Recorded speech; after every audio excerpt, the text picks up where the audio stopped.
En septembre 2001, Gary Schroen, 59 ans, était en train de préparer ses papiers de retraite après 32 ans de service à la CIA, quand il est contacté par l'unité la plus dangereuse et la plus secrète de l'agence, la division des activités spéciales. Juste après le 11 septembre, on demande à Schroen de rester pour une dernière mission, diriger l'opération Jawbreaker, arriver avant les troupes, établir le contact avec les alliés afghans, pister Al-Qaïda et ouvrir la voie à la première réponse américaine. Avant son départ, des responsables de la CIA lui disent explicitement de ramener la tête de Ben Laden et de venger les États-Unis.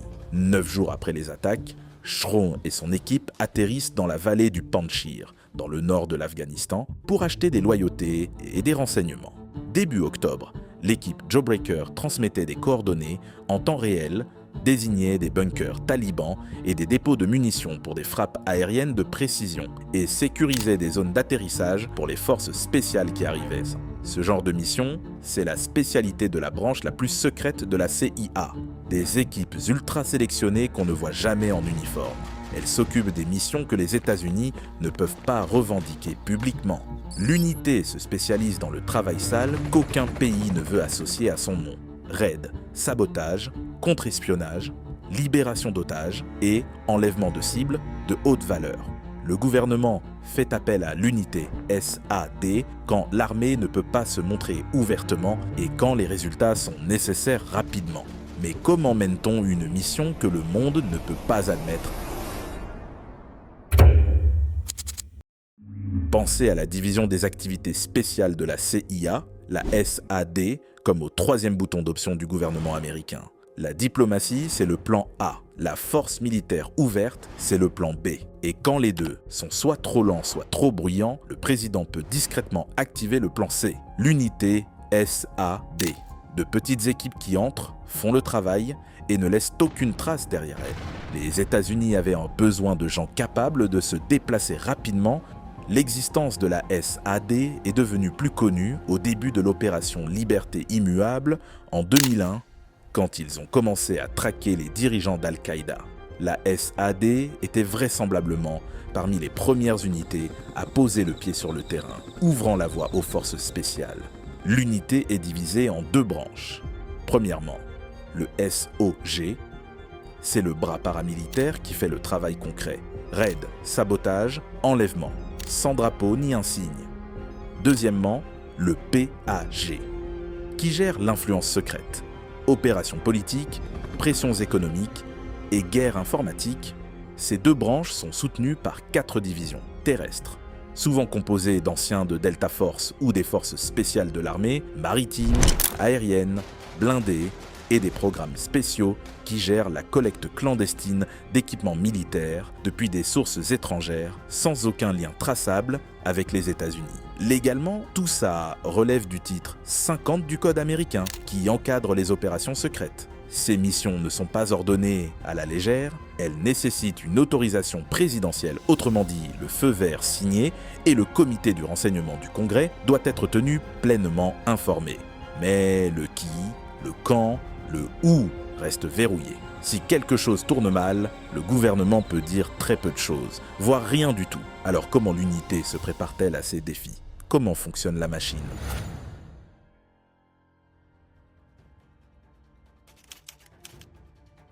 La SAD ne fait pas d'appels ouverts.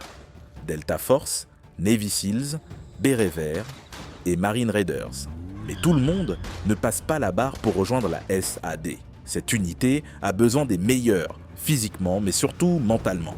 Il faut quelqu'un qui ne voit pas d'inconvénient à se retrouver dans des situations quasi impossibles avec un soutien minimal et sans plan de secours. Quelqu'un qui a accepté l'idée d'être abandonné s'il est capturé ou découvert. En gros, le profil idéal pour ce poste, c'est quelqu'un qui s'approche le plus possible d'un psychopathe, avec des nerfs d'acier et quasiment aucune réaction émotionnelle. D'abord à la ferme, qui serait le Camp Perry en Virginie, puis au Point, une installation aux environs de Hertford, en Caroline du Nord. La formation s'appelle le programme CST. Pendant ces longs mois, la recrue se lève avant le lever du soleil. Et immédiatement, c'est l'heure des armes. Elle enchaîne pistolets et fusils étrangers, démontage, nettoyage, réparation et tir, jusqu'à ce que le processus soit gravé dans sa mémoire musculaire. L'après-midi, les recrues passent aux exercices survie, évasion, résistance et des compétences indispensables dans les situations de vie ou de mort que ces opérateurs vont rencontrer de nombreuses fois dans leur carrière. Les recrues sont plongées dans des simulations de ces situations. Elles cherchent de la nourriture, purifient de l'eau et pratiquent des techniques de survie sous chronomètre et sous l'œil d'un médecin. Mais ce n'est pas la seule raison pour laquelle on les sollicite. Alors pourquoi faire appel à la SAD plutôt qu'à l'équipe A de l'armée? Parce que sous le titre 50, le mode fantôme est activé et les États-Unis ne sont officiellement pas là. L'armée régulière opère sous le titre 10, qui exige une comptabilité publique. C'est parfait pour les guerres, mais pas idéal pour les missions de renseignement, où la discrétion est indispensable. La SAD est aussi plus rapide. Elle peut se glisser en place le mardi, exécuter la mission le mercredi et être partie le jeudi. Enfin, la SAD est optimale pour maintenir la stabilité géopolitique. Certaines missions feraient exploser une région si elles étaient menées ouvertement. Les voisins paniquent, les marchés tremblent, les négociations s'effondrent. Mais comment ce mode fantôme se joue-t-il concrètement sur le terrain? Irak, 2003 à 2004. Opération Aube Rouge. Avant l'invasion de 2003, des équipes paramilitaires de la SAD se glissent dans le nord de l'Irak pour préparer le terrain pour l'armée américaine.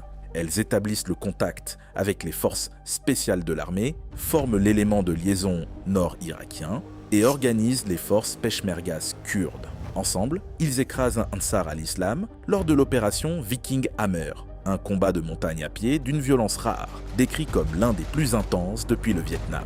L'objectif était de nettoyer une zone entièrement contrôlée par Ansar al-Islam, et ça s'est passé avant l'invasion principale en février 2003.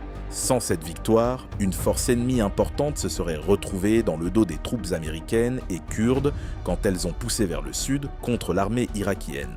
Les premières frappes ont paralysé son contrôle, et leurs opérations de persuasion ont poussé certaines unités à abandonner le combat. Après ça, tout le régime s'est effondré rapidement.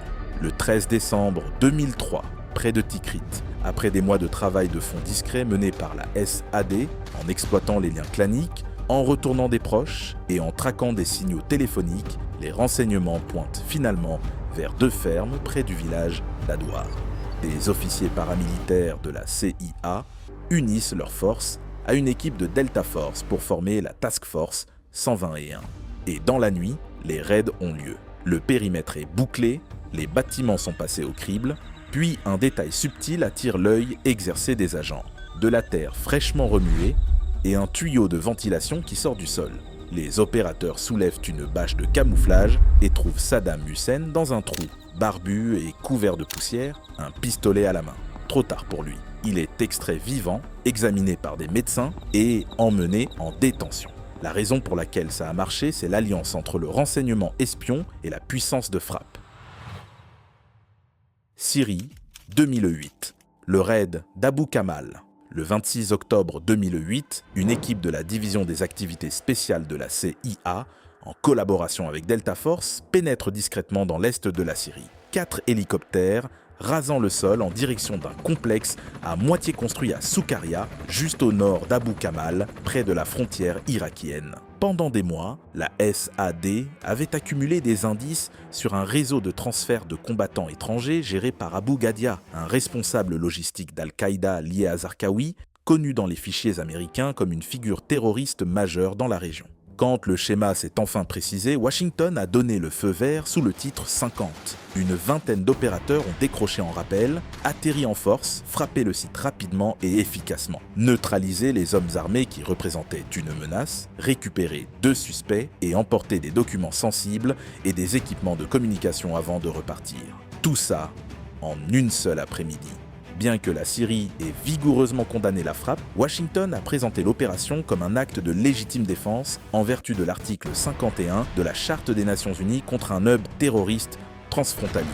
Ce dernier point nous amène à notre question finale. Mais jusqu'où peut-on tolérer ces opérations où personne n'est tenu responsable?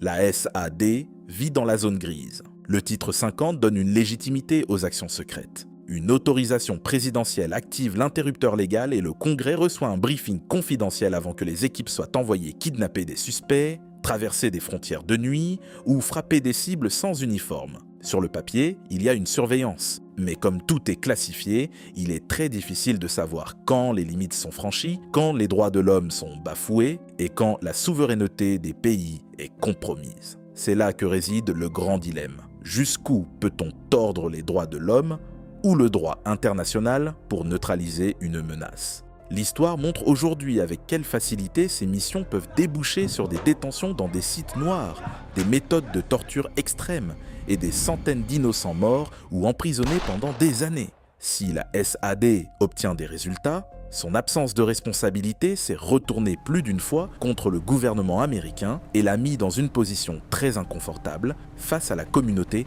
internationale. La réalité, c'est des professionnels qualifiés qui, sous pression, commettent des erreurs et laissent derrière chaque raid un vrai bazar. En ce moment même, une mission secrète est probablement en cours quelque part. On n'en saura peut-être jamais rien.